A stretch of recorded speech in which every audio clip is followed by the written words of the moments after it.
Assalamualaikum warahmatullahi wabarakatuh. Kita kembali pada materi perkembangan teologi Islam modern. Kita akan membicarakan perjalanan At-Tahtawi. Sebenarnya tentang At-Tahtawi kita sudah bicarakan pada materi sebelumnya, tapi kali ini kita akan melihat lebih luas lagi, lebih dalam lagi tentang perjalanan At-Tahtawi. Perjalanan ini mudah-mudahan dapat memberikan kita bahan refleksi tentang bagaimana nasib orang Islam di tengah kehidupan modern. Perjalanan At-Tahtawi adalah potret nasib kita semua, bisa jadi kita ini Muslim tetapi ada dalam kehidupan modern. Kita terkaget-kaget, kita kagum, kita nggak percaya diri pada diri kita. Kita mungkin ingin meniru, ingin berganti identitas menjadi orang modern dan malas dalam keislaman. Tapi kemudian kita tersadar lagi. Mari kita lihat perjalanan At-Tahtawi. Eh, Mei 1805, sekitar 1220 Hijriah, setelah Napoleon pergi, Muhammad Ali melawan wakil dari kerajaan Turki Utsmani yaitu Khursyid Pasha. Muhammad Ali menjadi penguasa baru Mesir dan melakukan modernisasi segala bidang. Kita tahu itu sebelumnya. Kemudian modernisasi itu banyak sekali yang dilakukan, diantaranya mengirimkan ilmuwan ke Eropa untuk belajar. Delegasi pertama tahun 1801 mengirimkan para ulama ke Prancis, namun kembali ke Mesir. Jadi cuma bertahan sebentar. Delegasi kedua tahun 1813 ke Italia, tepatnya ke kota Milan. Hasilnya, tak ada gagasan pembaharuan kecuali satu ulama, Nicola Musabiki Affandi, yang kemudian dipercaya menjadi direktur percetakan Bulak di tahun 1821. Jadi Muhammad Ali ingin sekali Mesir merdeka, karena itu dia kirim banyak orang dan dia langsung terapkan seperti Musa Biki Affandi ini langsung menjadi direktur percetakan. Kemudian delegasi ketiga Tahtawi dan kawan-kawan pada hari Kamis 24 April 1826 berangkat dari Mesir dan tiba di pelabuhan Marseille pada 17 Mei tahun 1826. Nah, jadi Tahtawi yang akan kita ceritakan itu adalah delegasi ketiga setelah yang pertama gagal, kemudian yang kedua ada hasil, yang ketiga dilakukan lebih dari yang pertama dan yang kedua. Nah, 1826 dikirim Muhammad Ali ke Paris dan Tahtawi kira-kira menyatakan, demi Allah, selama saya tinggal di Perancis, saya sedih dengan kenyataan bahwa negara ini telah menikmati semua hal yang tak ditemui dalam berbagai kerajaan Islam. Jadi ini gambar At-Tahtawi ketika lihat orang Perancis. Dia melihat kemajuan, kerja keras, kecepatan, ketepatan waktu, kegirangan orang-orang Perancis melakukan usaha dan kehidupan. Tak ketemukan Muslim di Perancis, namun Islam tampak di mana-mana. Ketemukan Muslim di Mesir, tapi tak ada Islam. Ini pernyataan yang penuh kekaguman pada modern dan ketidakpercayaan pada diri sendiri. Dia menemukan Muslim pada orang-orang yang tidak beriman dan tidak menemukan Muslim pada orang-orang yang mengaku beriman. Suatu kritik diri didasarkan pada kekaguman terhadap apa yang terjadi di luar, apa yang terjadi di Perancis. Oke, ketika saya memasuki suatu kafe, ini catatannya Tahtawi, berlama-lama saya mendapat kesan bahwa itu adalah tempat yang sangat besar dan luas, karena tampaknya banyak orang di sana. Kemudian menjadi jelaslah ketika banyak orang masuk dan meninggalkan kafe, bahwa itu hanya bayangan mereka di cermin yang ada di semua dinding. Dan ini tampak berlipat ganda saat mereka berjalan, duduk, dan berdiri. Sebenarnya saya juga mengira kafe itu terbuka ke jalan. Saya lalu menyadari bahwa sebenarnya tertutup ketika saya melihat bayangan diri sendiri di cermin. Kemudian saya tahu bahwa itu semua karena sifat dari cermin. Lihatlah kekaguman, ketertipuan Tahtawi pada cermin yang ditempel. Kita tahu Pada sampai sekarang kita masih menemukan beberapa ruangan yang di dindingnya disimpan cermin sehingga tampak luaslah ruangan. Padahal luas ruangan segitu-gitu aja, tapi dengan cermin lalu kelihatan ada lebih luas. Dan kekaguman ini, ketertipuan Tahtawi ini menunjukkan bahwa di Mesir itu tidak ada cermin. Tapi di Perancis sudah ada cermin yang digunakan secara bebas pada masyarakat. Karena itu ketertipuan terjadi. Kekuatan orang Perancis berlipat ganda karena keterampilan organisasi pengetahuan mereka dan kemampuan beradaptasi serta daya cipta mereka dalam peperangan. Ini pengakuan Tahtawi karena sebelumnya kita tahu Mesir kalah dalam peperangan. Jika Islam tidak dilindungi oleh kekuatan Tuhan, segala puji baginya yang Maha Kuasa, itu tidak akan ada apa-apanya dibandingkan dengan kehebatan, populasi, kekayaan, keterampilan orang-orang Perancis ini. Penguasaan dalam ilmu navigasi, ilmu pelayaran, pengetahuan mereka tentang astronomi dan geografi, selera mereka untuk bisnis dan perdagangan, dan kecintaan mereka pada perjalanan ilmiah sangat tinggi.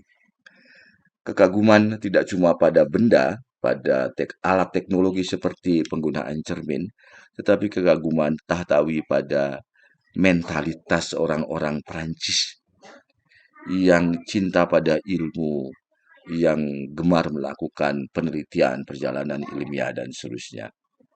Ada jadi pada manusianya kagum, pada masyarakatnya kagum, pada alat-alat hasil dari pengetahuan juga Tahtawi diserang kekaguman yang luar biasa.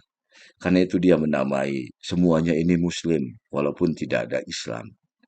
Dan kebalikannya tentu saja ketika di Mesir atau di dunia Islam yang lain, semuanya Muslim tetapi Islamnya nggak ada karena tidak ada kemajuan. Di sini bagi Tahtawi, ilmu pengetahuan adalah keislaman. Ada banyak hal yang keadilannya tidak dapat disangkal oleh siapapun yang diberkahi rasionalitas. Kami akan memperbanyaknya di sini, meskipun sebagian besar tidak ada dalam kitab Allah dan dalam sunnahnya, sehingga Anda dapat menemukan bagaimana kecerdasan mereka menentukan bahwa keadilan dan kesetaraan adalah fondasi bagi pelestarian kerajaan dan pemuliaan rakyat. Ketika penguasa dan rakyatnya dibimbing oleh ini, tanah mereka berkembang, pengetahuan mereka berlipat ganda, kekayaan mereka menumpuk, dan hati mereka puas. Karena Anda tidak pernah mendengar salah satu dari mereka mengeluh tentang tirani, tentang keadilan memang dasar dari peradaban. Ini kekaguman Tahtawi pada sistem pemerintahan. Sistem pemerintahan yang menurut Tahtawi begitu adil, sehingga tidak ada satupun rakyat yang mengeluh karena kezaliman penguasa. Konstitusi yang mendasari negara Prancis waktu itu membuat Tahtawi terkagum-kagum karena konstitusi itu baginya menjadi dasar bagi tatanan kehidupan masyarakat yang penuh keadilan. Kita tahu berlama-lama Mesir diperintah secara monarki. Kemudian Tahtawi melihat ternyata ada cara hidup bersama yang tidak didasarkan pada kerajaan. Dan itu adalah kehidupan bersama didasarkan pada konstitusi. Kekaguman ini adalah kekaguman yang ketiga. Yang pertama pada alat teknologi, yang kedua pada orang per orang, yang ketiga pada aturan bersama atau konstitusi. Ini terusannya saya akan bacakan lagi. Telah diketahui dengan baik bahwa tingkat peradaban yang dicapai suatu negara atau kota bergantung pada pembelajarannya dan jaraknya dari keadaan primitif dan kebiadaban. Dan tanah kaum Frank dipenuhi dengan berbagai pengetahuan seni dan adat istiadat yang bagus, yang tidak dapat disangkal oleh siapapun, menghasilkan keramahan dan perhiasan peradaban. Sudah diketahui dengan baik bahwa dari banyak negara Franka, bangsa Prancis adalah yang paling unggul berdasarkan komitmen mereka terhadap ilmu pengetahuan dan sains, dan merupakan yang terbesar dari semuanya dalam hal budaya dan peradaban. Lihat ada gambar, ada penelitian, ada ngelihat langit, ada kerja-kerja sains, ada peta dan lain sebagainya. Mungkin Tahtawi keliling-keliling kemudian menemukan aktivitas ilmiah yang luar biasa, aktivitas penelitian alam yang luar biasa. Yang itu tidak ditemukan di dunia Islam, tetapi dia ditemukan di Perancis. Dia menyebutnya negara Franka atau bangsa Franka, Perancis. Kita teruskan, di sini Prancis tidak hanya mewujudkan semacam pemiskinan spiritual, tetapi juga ancaman terhadap integritas moral mereka yang terpapar korupsi. Pada bagian tulisan yang di bawah ini, Tahtawi tidak cuma kagum, tetapi memberikan kritik. Dia menemukan ada sesuatu yang kurang pada bangsa Prancis, yaitu kemiskinan spiritual. Kemiskinan spiritual ini akan mengancam moralitas dan korupsi. Dalam contoh, Tahtawi meneruskan, pertama, orang Perancis sayangnya adalah kafir atau Kristen, dan karena itu mereka menganut banyak praktik mengerikan dan keji, seperti meminta pengampunan dari pendeta yang hanya manusia. Ada juga mereka melakukan ritual asusila seperti prosesi di Corpus Christi dan ajaran sesat oleh orang-orang yang tidak dapat dihitung, termasuk pemberlakuan selibat, sebuah praktek yang hanya berfungsi untuk meninggalkan kebobrokan moral mereka. Lihatlah ini mekanisme pertahanan diri dari At-Tahtawi. Dia mencoba untuk tidak terlalu kagum pada peradaban Prancis, tetapi dia mencoba untuk melihat Prancis dari sisi yang berbeda. Dia menghadap-hadapkan sistem keimanannya dengan peradaban Prancis. Dia melihat apa yang di belakang peradaban Prancis. Kalimat sayangnya orang Prancis adalah kafir atau Kristen. Dan karena itu banyak praktek mengerikan dan keji. Ini yang disebut dengan pemiskinan spiritual oleh Tahtawi. Sayangnya mereka bukan Islam, kira-kira begitu. Jadi ini cara yang mungkin menjadi milik kita juga. Kadang-kadang kita begitu ketika ketemu orang baik dari luar agama. Kita selalu bilang sayangnya dia Kristen. Minimal ini menunjukkan ada upaya untuk mengaitkan antara apa yang dikagumi dengan pertahanan iman yang dimiliki. Pada titik ini kita bisa menyatakan bahwa ini adalah pernyataan teologis, yaitu ketika apa yang membuatnya kagum, kemudian ditarik dalam sistem keimanan yang dimilikinya. Tuhan selamatkan kami dari ini semua.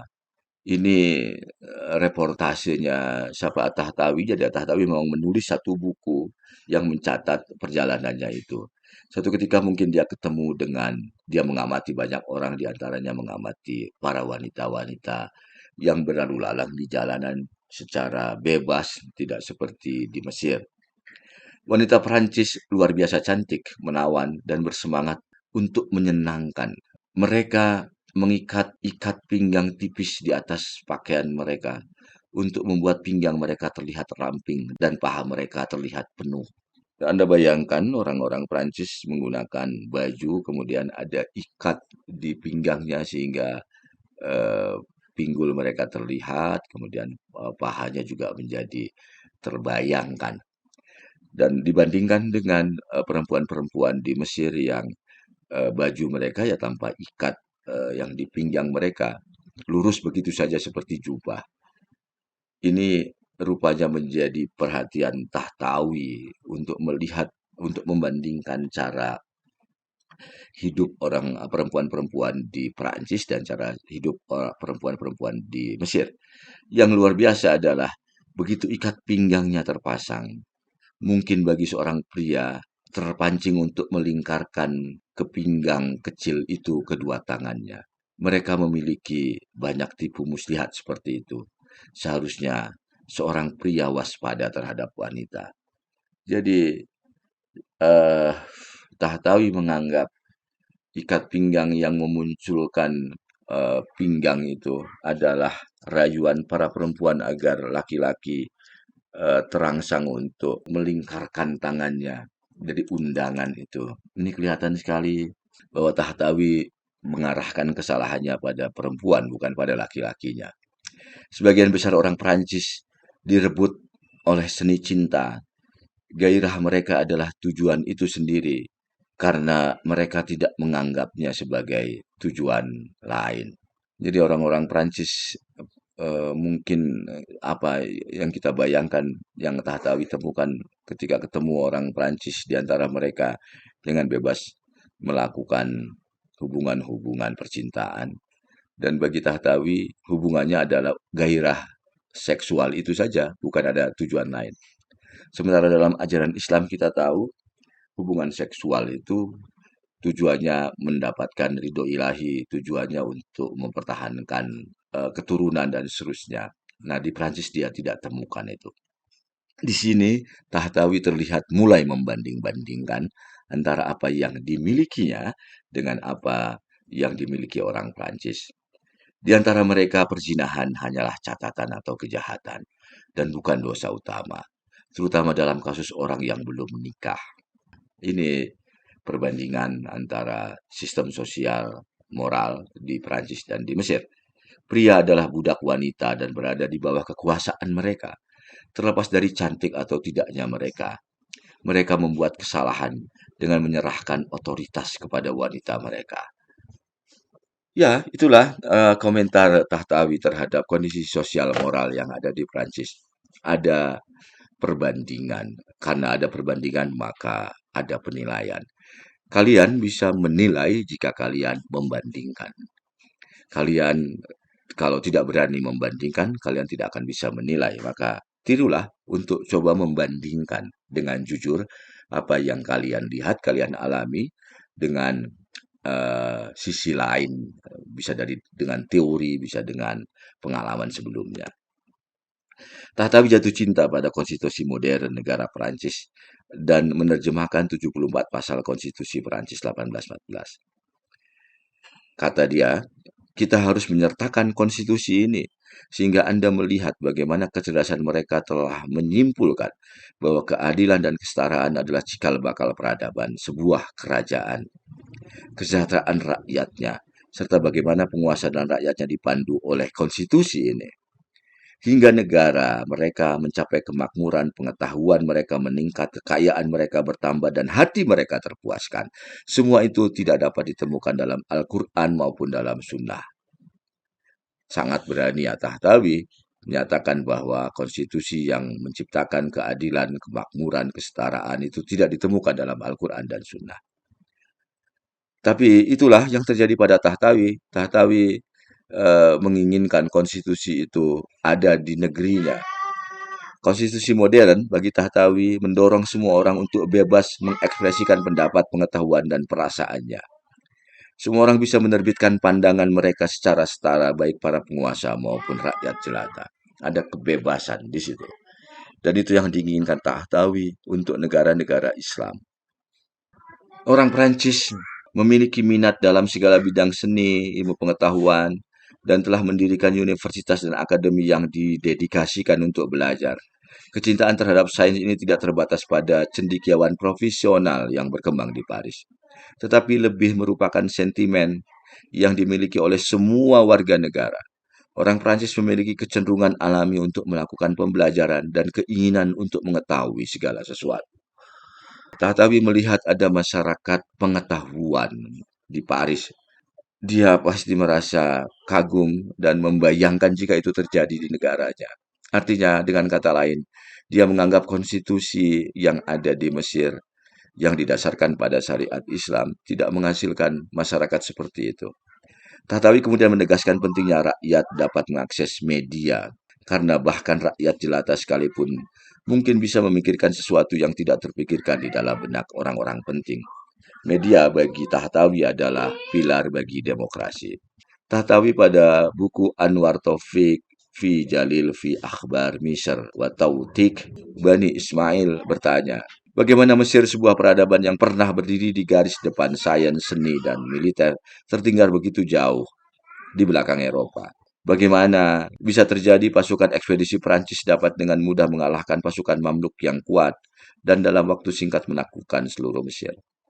Dengan cara apa Para penguasa dan bankir Eropa memperoleh kendali seperti itu atas ekonomi Mesir. Padahal dalam sejarah, Mesir pernah mendominasi perdagangan di Mediterania Timur, Mamluk dan Turki. Dengan cara apa Eropa mengakhiri kemajuan ilmu pengetahuan di wilayah Mesir? Dia merasa ada yang keliru, kok bisa kalah? Padahal Mesir itu pernah ada piramid, artinya pernah ada Firaun yang menguasai dunia. Sebelumnya dalam kerajaan Islam, Mesir juga pernah menjadi pusat kerajaan.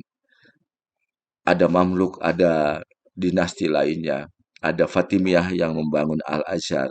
Mesir pernah menjadi pusat pengetahuan, pusat peradaban. Kenapa bisa jadi kalah, bisa ngaco? Di sini dia melihat Paris begitu luar biasa dan Mesir begitu tidak ada artinya. Karena itu dia bertanya, kok bisa kayak gini? Kita adalah guru mereka dalam semua ilmu. Dan kita memiliki semua kemajuan ini. Begitu kata At-Tahtawi. Jelas secara rasional telah ditegaskan bahwa penghargaan diberikan kepada para perintis. Karena pastilah dia yang tertinggal mengambil dari apa yang mendahuluinya dan dibimbing oleh pengaruh pendahulunya. Ini Tahtawi mencoba untuk membesarkan dirinya bahwa kemajuan Perancis itu sebenarnya dari Islam juga atau dari Mesir juga. Para penerus pastilah akan harus dihargai. Para penerus hanya mengambil dari apa yang mendahului. Yang tidak dimiliki orang Mesir adalah Asia Sa'adatiyah. Ini jawabannya, politik diri.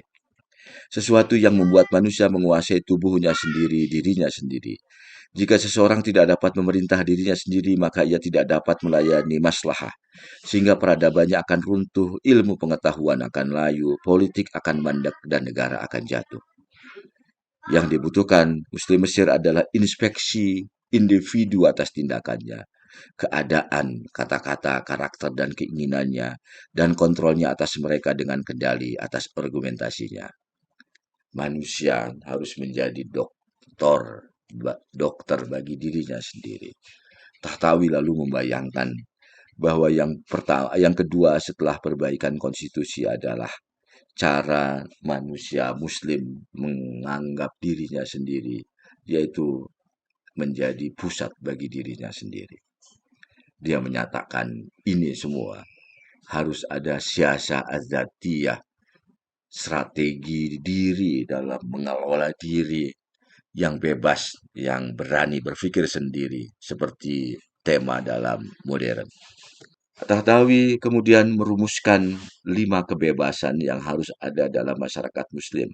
Yang pertama, kebebasan alamiah, hurriyah at-tabi'iyah, kebebasan yang melekat dengan kodrat manusia seperti makan dan minum. Orang harus bebas melakukan itu.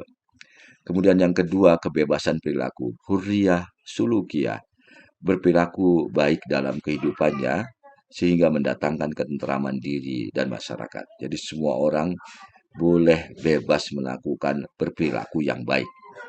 Kebebasan beragama itu yang ketiga, hurriyah diniyah. Kebebasan dalam berpandangan mengenai akidah, mengemukakan pendapat dan bermadhab. Tahtawi membayangkan masyarakat harus memiliki aturan hurriyah diniyah. Yang keempat, kebebasan berperadaban, hurriyah madaniyah. Hak bagi para penduduk yang ada pada sebuah kota satu sama lain untuk mendapatkan jaminan dan beberapa hak yang dengan syarat tidak melanggar undang-undang pada negara tersebut. Itu hak untuk berperadaban. Kemudian kebebasan berpolitik, hurriyah siasa, jaminan yang berikan negara kepada setiap warga negaranya terhadap harta benda pribadi yang dimiliki jika ingin mengadakan transaksi antar negara. 5 kebebasan ini bagi Tahtawi menjadi dasar bagi kemajuan suatu bangsa.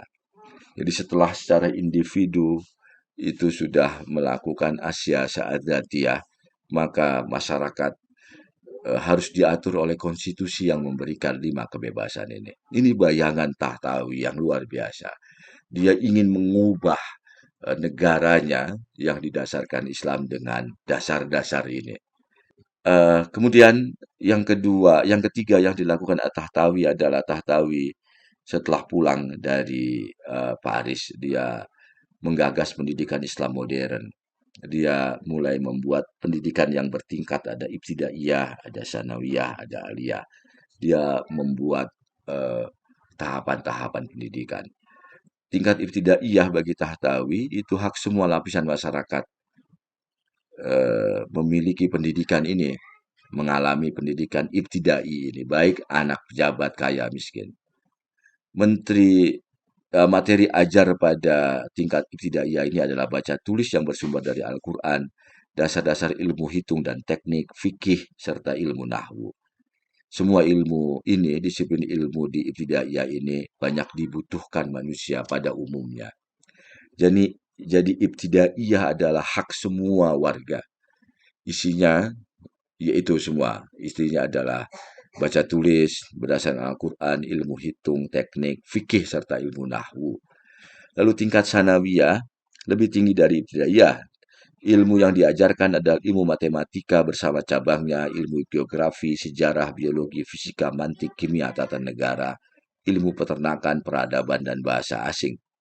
Yang tingkat sanawiyah ini tidak harus semua orang wajib mengalaminya.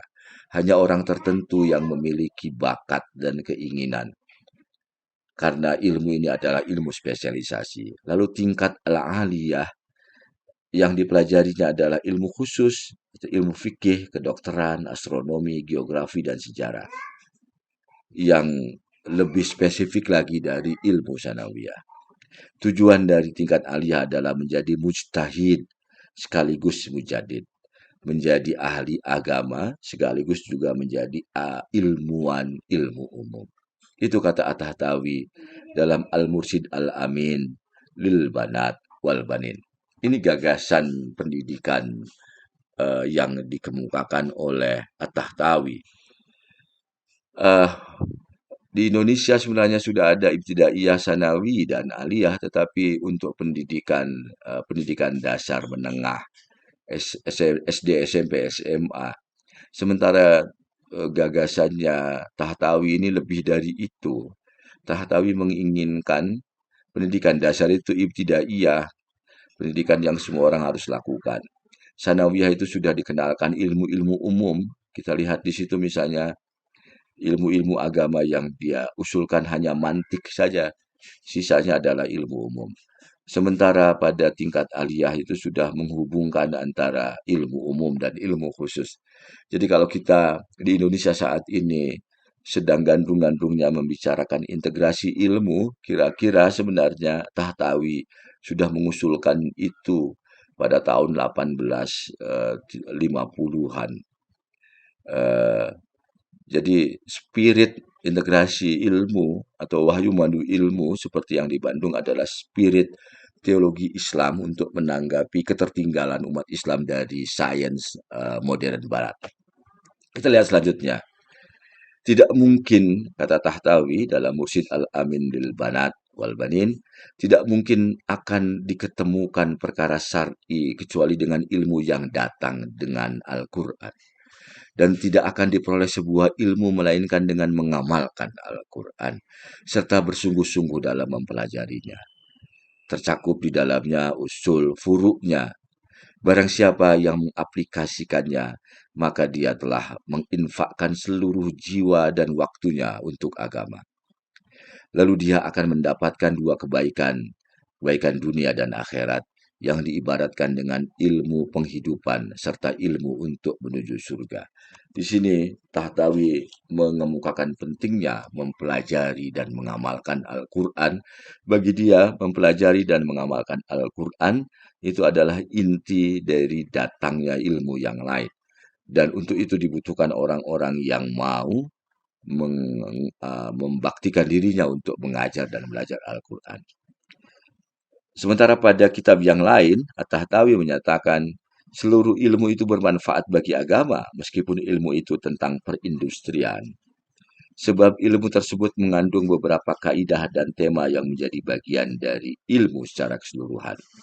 Maka mencakup padanya buku-buku tentang pertanian, perdagangan, dan lain sebagainya. Ini pernyataan yang luar biasa bagi Tahtawi dari Tahtawi, karena ada banyak ulama bahkan 10 tahun terakhir di Indonesia yang menyatakan bahwa ilmu itu berbeda. Ilmu umum itu berbeda dengan ilmu agama. Tapi di sini dia menyatakan semua ilmu itu bermanfaat bagi agama. Karena itu dibutuhkan. Sehingga penemuan dan penyempurnaan ilmu-ilmu tersebut perlu untuk ditulis, dikodifikasi, bahkan penting agar dicetak sebanyak-banyaknya. Dengan belajar perindustrian dapat membantu memperbaiki kondisi perekonomian masyarakat maupun personal. Dan sejatinya semua ilmu tersebut termasuk kategori persepsi ilmiah.